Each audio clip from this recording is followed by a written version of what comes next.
Hello, God bless you. My name is Pastor Lawrence.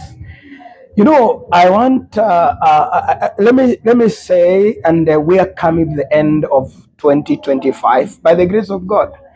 I'm speaking to you about family gathering worship or family worship gathering. Either way, are you aware that one of the greatest things that the Lord demanded and also acquired from a man is about worship? As a family, we don't even come down to pray together.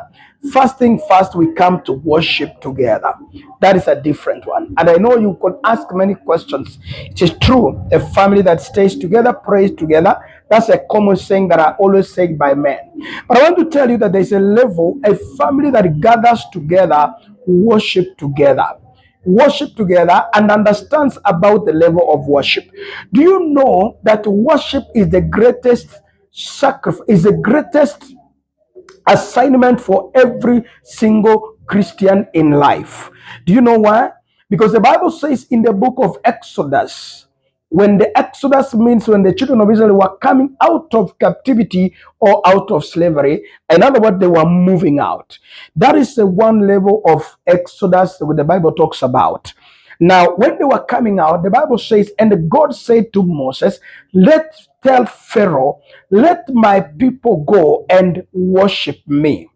And the other one say they go to hold a feast sacrifice for him just to worship the Lord.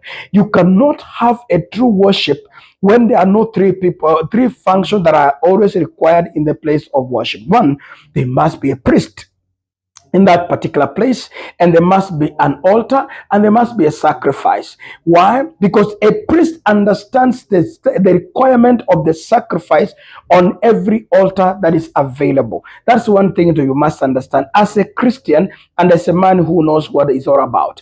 Do you know that one of the greatest things that the enemy targets is he wanted to weaken the worship. He weakened the worship, but he can amplify prayer. People pray, but they don't understand that prayer and worship are two different things altogether. Because in the every worship, there must be those three things that are involved. There must be a priest, there must be a sacrifice, and there must be an altar. And it's the priest that has a determination of about the level of the sacrifice that are being offered in that particular place. That's one thing that people must understand. That's why before the enemy came for Job, the first thing first he came to take out what Job was supposed to have offered in his worship. Because the enemy himself testified, the devil,